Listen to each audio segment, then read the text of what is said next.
Unless Lazarus calls first, I suppose, then it's a bidding war.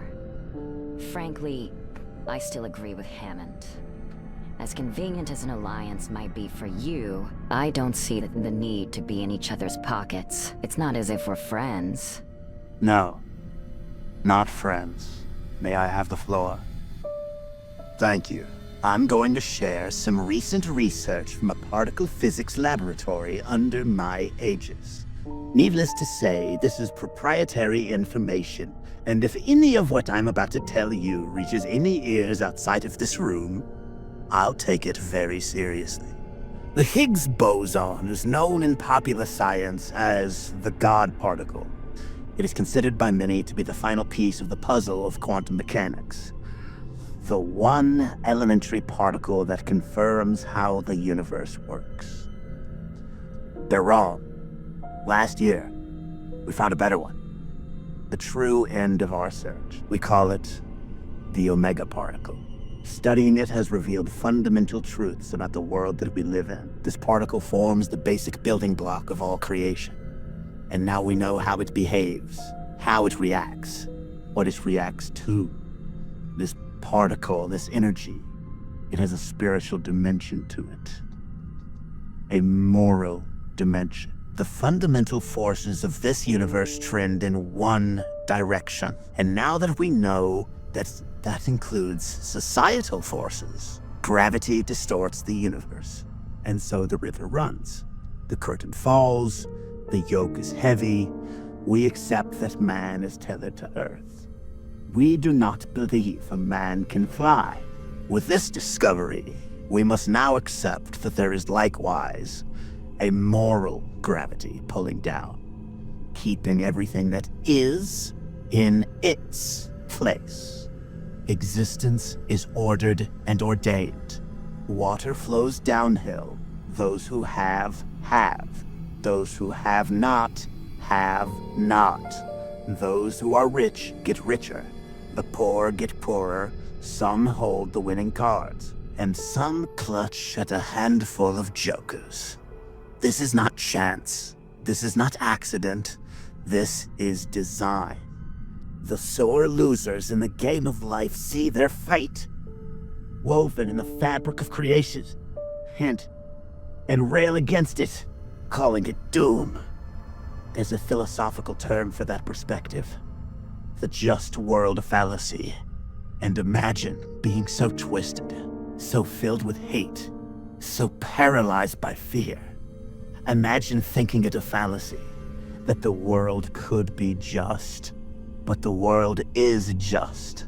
We have evidence, not of doom, but of natural order, worked upon the world by a higher power. If spoiled little anarchists like the late Mr. Queen here would stand against that order, that I call injustice. And injustice must be fought. Chaos must be fought, and we must fight it. And how can we fail? God is on our side. So are we friends? We are not. To claim friendship with any of you would insult you. To succumb to friendship is against the moral order. But we can be allies. Here in this room, our watchtower, looking down from high above the herd, we can be in league. Between us, we can ensure the moral arc of this universe bends toward justice. A toast, then, to an ordered world, and to our Justice League.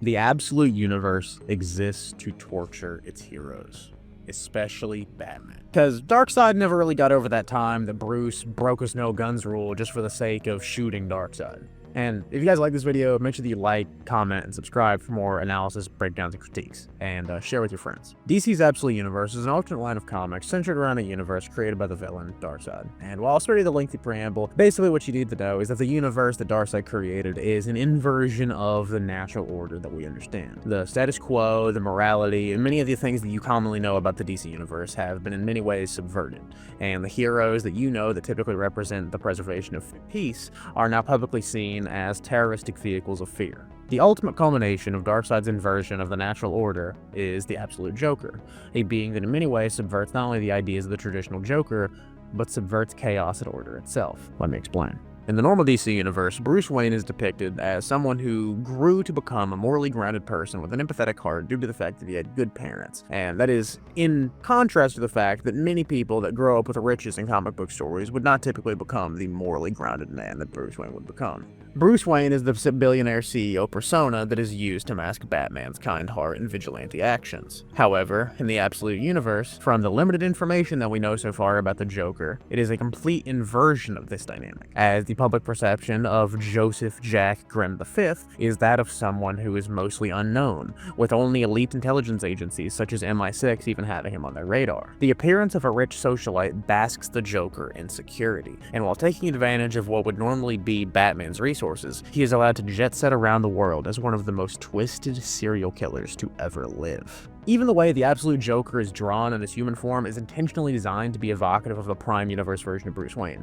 This isn't because Absolute Joker is a Bruce Wayne variant or anything like that. We're not dealing with the Batman Who Laughs. More rather, it is the public depiction of Absolute Joker versus his secret identity, and the similarity of that is nearly one-to-one with Bruce Wayne, his billionaire playboy philanthropist persona on the Prime Earth. In the normal universe where Bruce has to use his ability to get into social situations and bump elbows with the rich elite of Gotham and the rest of the world to be able to get information that Batman can use to be able to do the right thing, the Joker basically just uses his resources and the wealth to mask his many acts of evil. While the Absolute Joker may have his own cave, that doesn't lead to some giant den of vigilante-related goods. It doesn't have a radioactive car, a giant penny, or some elaborate armored costume. It's to hide something darker. This subversion of traditional Batman tropes, only possible with wealth, and appending them to the Absolute Joker is 100% intentional and serves as an excellent narrative mirror to Bruce Wayne in this universe, who, as many of you probably already know, Bruce Wayne in this universe lacks money due to the fact that his father is not a rich person. He's not a surgeon or anything like that. He was just a teacher. And with his father dying when he was young and Bruce being left with only a single mother, he basically only has his own living wage and what he's been able to accrue over his adult life to be able to fund the Batman project. This serves as an excellent subversion of the typical dynamic between Batman and Joker, with them both sort of being wealthy and resourceful in ways, but Joker typically not being as intelligent or able to take advantage of it as more so. Putting him on different footings in life, so that way that rich CEO socialite backlife has been taken away from Bruce and has now been given to the Joker. Not only works for the characters, but I think it also works to maintain the reader's immersion, as you are being sort of reminded of perhaps some of the evils that exist in our own real world. Jeffrey Epstein.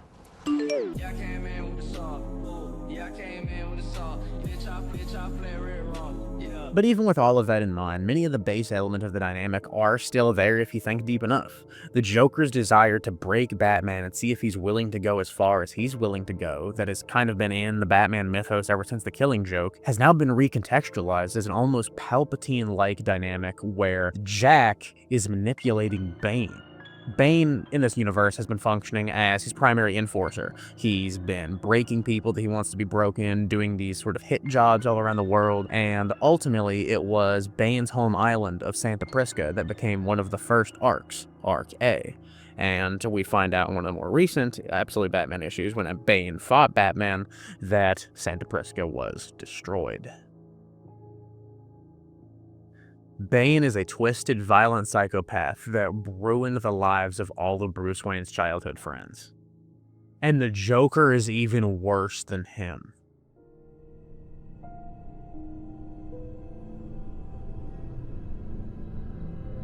It's time, kid. I've put it off for as long as I could, but I need to tell you about him. I'm ready. So who is he? That's the funny thing, Briefs. I've been chasing this man for 3 years, and I'm still not certain what's real and what's fabrication. Some things add up, and some things make no bloody sense at all. Like what? Well, like his islands. He owns hundreds of these tiny islands all over the world. From the Arctic Ocean to the Tasman Sea, uninhabited, impossible to develop. Wild, useless places. But he spends billions on them.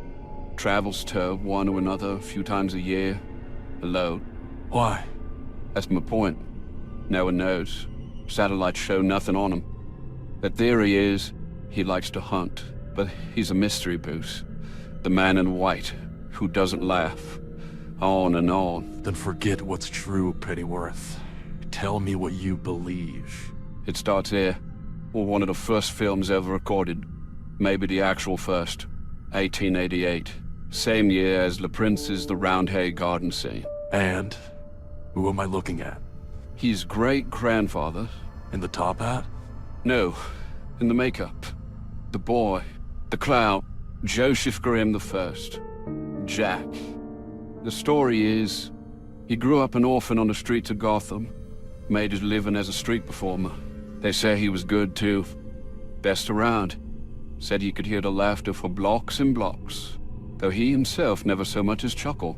His reputation grew. He brought his clown act to vaudeville, took the money from that, and invested in his own theater, called Just Kidding. JK. Yes, from there he invested in silent pictures, funded some big ones, but the competition was fierce. But Jack always prevailed by, according to some of those around him, making people laugh loudest. By 40, he had made a fortune and become a member of Gotham's finest men's clubs. The Five Gates Club, the Slaughter Select, and so on. It's said that he, Andrew Mellon, John Rockefeller, and old Andrew Carnegie had their own Thursday salon, devoted to funding the health and progress of the Republic. Still, he was never one for the spotlight himself.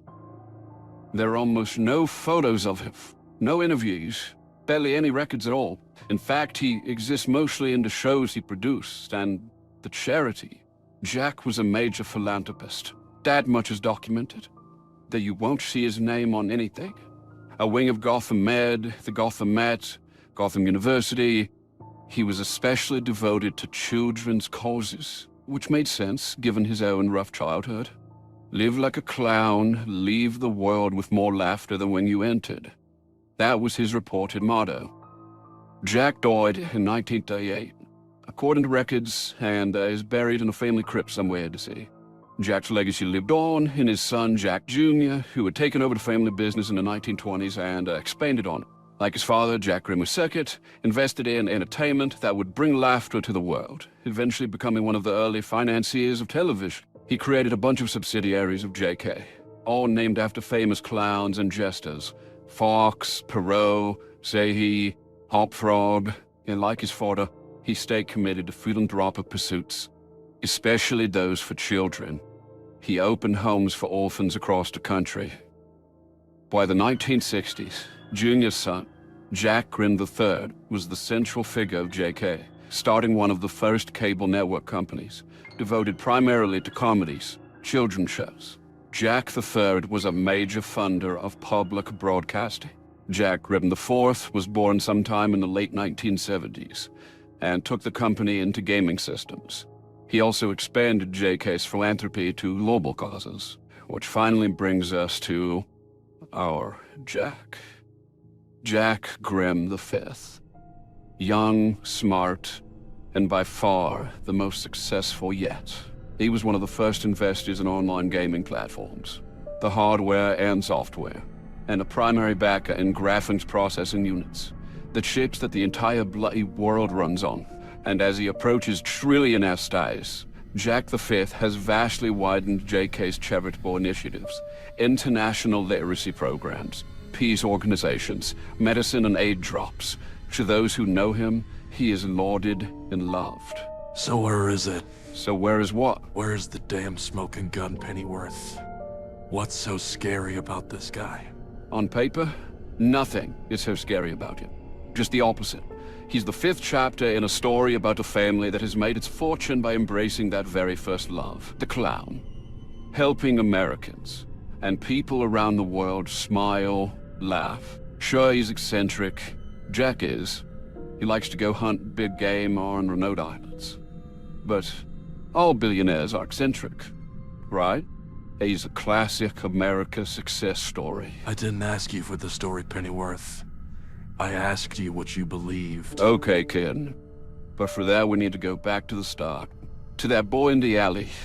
Back to the clown. See, young Jack Grimm often performed outside of a dentist office. In the 1880s, they'd only just introduced nitrous oxide into dentistry.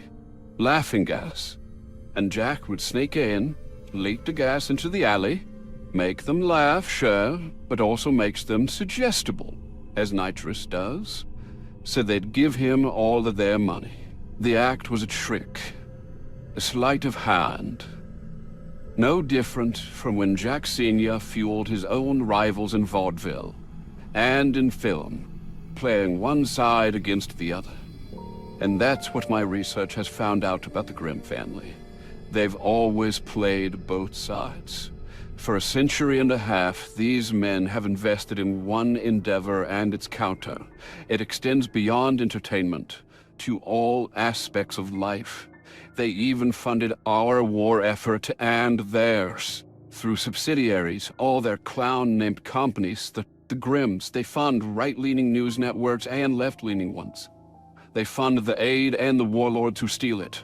Peace and war, the crimes and the prison, Ark-M.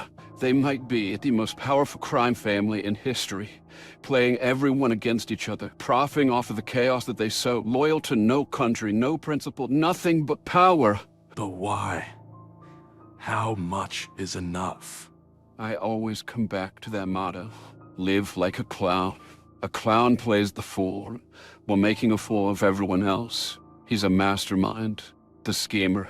All the gold in the world isn't enough. Nothing's enough. Now you know. That's the report I sent to my superiors at MI6. I don't care what you reported, Pennyworth. What do you believe? Kid. Tell me. All right, Bruce. But it might sound a little crazy. We go back to that alley one more time, to the clown. Because what I found when I dug deeper was that many of the people laughing in that film died soon after it was shot. Twisted in pain, grinning. A kind of strychnine poisoning, one of the few toxins that can be absorbed through the skin. Like maybe upon shaking the gloved hand of a small boy. But lots of people who encountered the Grimms over the years came to mysterious bad ends. Jumping off of bridges, boats, vanishing, business rivals, politicians, reporters. In the 90s, an associate of mine at the FBI, Harvey Harris, began an investigation. He died in a boat accident. What are you saying, Pennyworth? I'm saying there is a darker project, Bruce. I have records of Grimm investments in some of the deadliest inventions of the last 100 years. From the bomb to bioweapons, viruses. There are records of them laughing, Bruce. The Grimm men at the tests. Only then. What are you getting at? Say it. What if those islands are where he puts them? His enemies. What if he just leaves them there for years? Until he feels like... God, I sound mad. Keep going. What do you believe? I believe he used children, Bruce. At first he used the ones in the orphanage, and now he uses something else.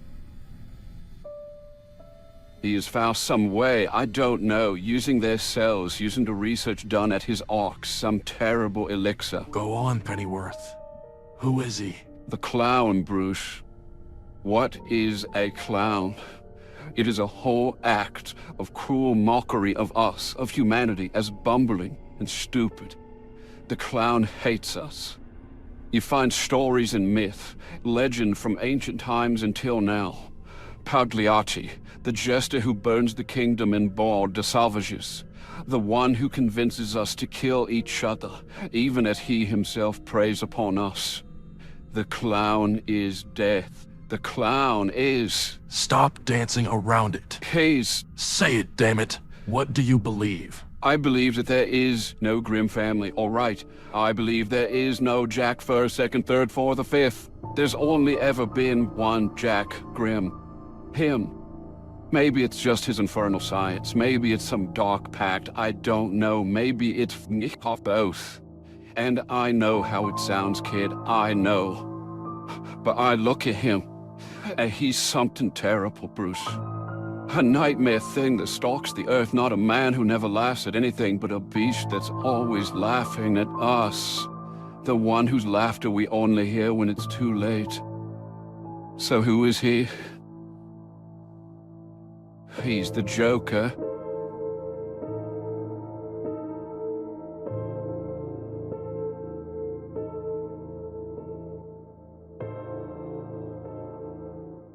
The Joker is a dark, twisted embodiment of the idea of a clown itself, a mockery of humanity, showing us as bumbling fools.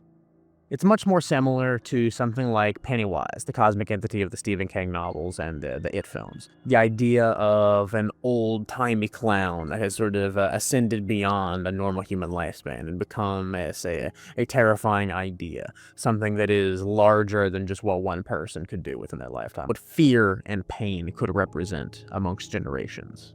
It's a cunning and unique interpretation of the Joker that I cannot wait to see more of, and I hope you guys like this video. And if you do, make sure that you like, comment, and subscribe if you want to hear me talk more about comics that I enjoy. I'm hoping to get this out by Christmas, and if so, I hope you have a Merry Christmas and a blessed day. Peace out. Thanks for watching.